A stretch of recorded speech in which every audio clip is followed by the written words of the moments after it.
Hi, everyone. My name is Elizabeth Pineo, and my pronouns are she, her. I am a 23-year-old woman, and I have glasses and red hair that I'm wearing tied back. I'm wearing a purple shirt with a purple cardigan, and my background is a tan speckled virtual background.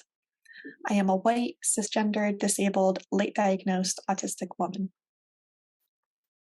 As I film this video, I'd like to acknowledge the Susquehannock and their indigenous kin and neighbors on whose traditional territories I live and work. Because my work was undertaken during my studies at the University of Maryland, I would also like to now read the University of Maryland's land acknowledgement. Every community owes its existence and strength to the generations before them around the world who contributed their hopes, dreams, and energy into making the history that led to this moment. Truth and acknowledgement are critical in building mutual respect and connections across all barriers of heritage and difference. So we acknowledge the truth that is often buried. We are on the ancestral lands of the Piscataway people, who are the ancestral stewards of this sacred land. It is their historical responsibility to advocate for the four-legged, the winged, those that crawl, and those that swim. They remind us that clean air and pristine waterways are essential to all life. This land acknowledgement is a vocal reminder for each of us as two-leggeds to ensure our physical environment is in better condition than what we inherited, for the health and prosperity of future generations. Today, I'm going to be talking to you about language use and disability in the information classroom. Students learn better in environments where they're comfortable. Using their preferred language and descriptors makes them comfortable and demonstrates respect for them. So it's important that information educators use the preferred language of the students they are teaching. In referring to disability, there are two primary types of phrasing you can use: person-first language and identity-first language. Person-first looks like this: person with a disability. And identity-first looks like this: disabled person. You can also capitalize the D in disabled.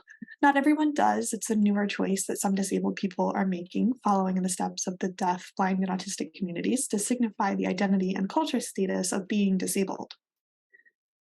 Person first today is usually seen as medicalizing disability because it separates the person from their disability, whereas identity first is seen as embracing the identity of disabled because it incorporates the state of being disabled as a positive characteristic, like being kind or generous. For example, we say person with cancer, person first, because that's a negative disease to have. But once the person has beaten cancer, they become a cancer survivor, identity first again. Additionally, as you can see from the bar chart presented on this slide from a study conducted by Aether Sharif and his co-authors in 2022, identity-first language is the overall preference of the international surveyed members of the disability community, with 42% of respondents preferring it, 38% preferring person-first language, and 20% having no preference between the two. But this preference has not historically been the case. Person-first language was advocated for in 1959 by Carolyn Bash and Beatrice Wright, both psychologists, for the first time. But it didn't see widespread use until the 1980s when the HIV/AIDS community embraced it. The first use of person-first language occurred in 1988 in an edition of Business Week. Throughout the 1970s and 80s, disabled people, particularly those for whom their disabilities manifested visibly, were largely ostracized from society and either hidden from public view in their families' homes or institutionalized. They were often called monsters, freaks, or morons. That language denied their very humanity. A monster, after all, is almost definitionally not human. The person-first language movement emerged in response to this dehumanizing language as a way of forcing people to literally recognize the person before the disability. The phrasing person with a disability puts the person first. But by the late 1980s and early 1990s, the person-first language movement had overcorrected the issue. Instead of recognizing disabled people's humanity, person-first language had become a way to deny it once again. The separation of person from disability was a way of reminding disabled people that their disability didn't make them less human. But if disabled people had to be reminded of that, then there must be something inherently dehumanizing about disability. In short, person-first language had become a way to remind disabled people that they weren't fully human, and to suggest that being disabled was something so bad that it simply wasn't consistent with being human. In 1999, Jim Sinclair, an autism advocate and founder of Autism Network International, wrote the seminal article in favor of identity first language, aptly titled Why I Dislike Person First Language. In his article, he lays out 3 arguments against person first language, which I'll list out here. His article focuses on autism, but if you replace the word autism with disability, the ideas become quite clearly related. 1. Saying person with autism suggests that the autism can be separated from the person. It can't. 2. Saying person with autism suggests that even if autism is part of the person, it isn't a very important part. It is. 3. Saying person with autism suggests that autism is something bad, so bad that it isn't even consistent with being a person. That's just not true. By the early 2000s, the disability community was advocating in full force for use of identity first language to describe them. But non-disabled people insisted upon continuing to use person first language in spite of their wishes. This is the pattern we find ourselves in today. Educators in general, including information educators, tend to use person first language, and they are encouraged to do so by the professional bodies, despite disabled people's calls to the opposite. We can see examples of this from the ALA.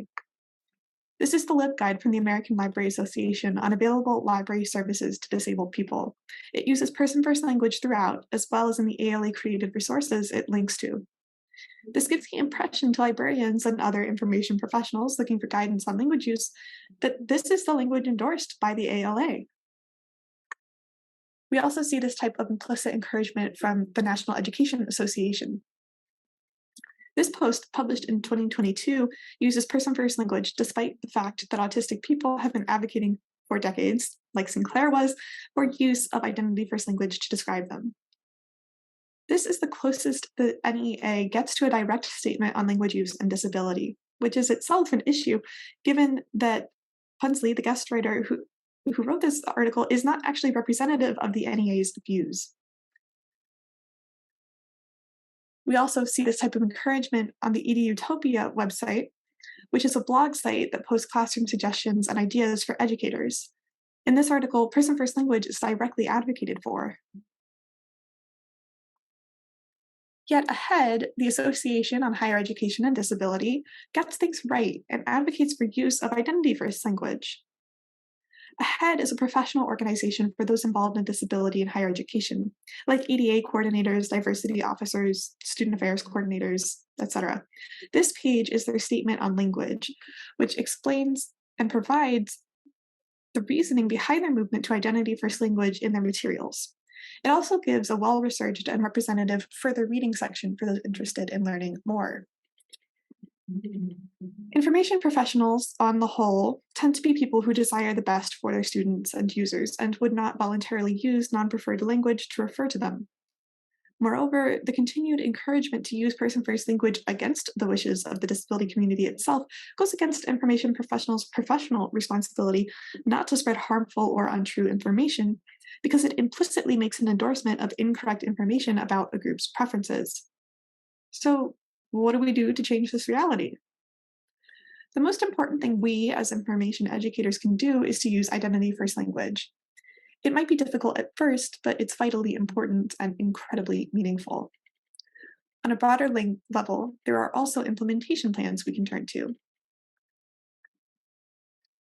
In order to foster a safe learning environment, the Readiness and Emergency Management for Schools Technical Assistance Center, a part of the Department of Education, devised a 6-step planning process for developing, reviewing, or revising a high-quality school emergency operations plan.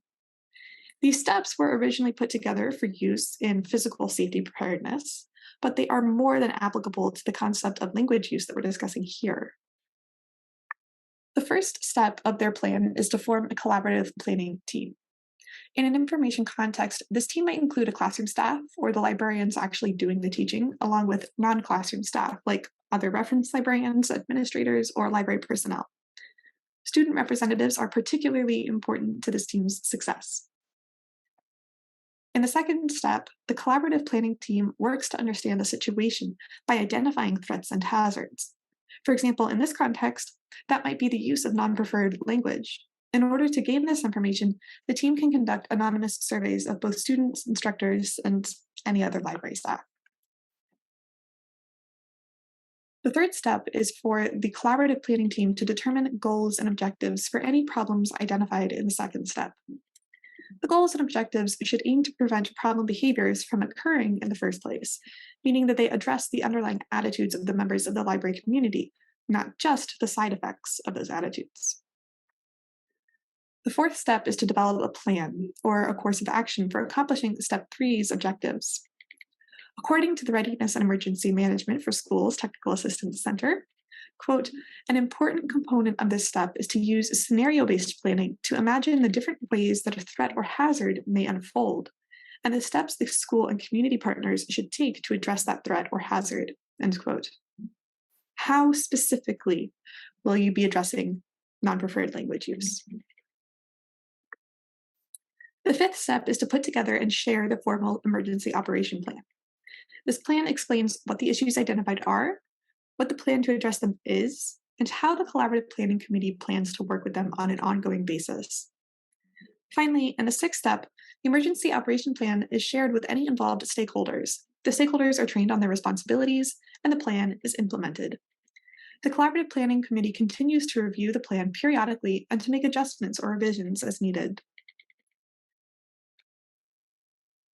The School Climate Improvement Group also recommends the following process in order to create safe and supportive learning environments.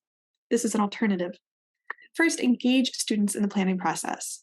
Engage members of the administration, collect data, implement changes, and engage in ongoing monitoring of the environment in order to ensure that the changes remain successful. These are two suggested approaches, one treating language misuse as an emergency, and the other treating it as an environmental problem.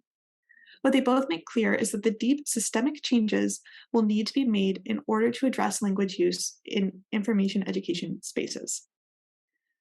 These are long-term projects, and they'll have to be adapted for each individual institution, but they are more than worthwhile. In the meantime, every information professional can start using identity-first language today. That's an easy first step that is incredibly meaningful to your disabled students. Best of luck, and thank you so much for watching.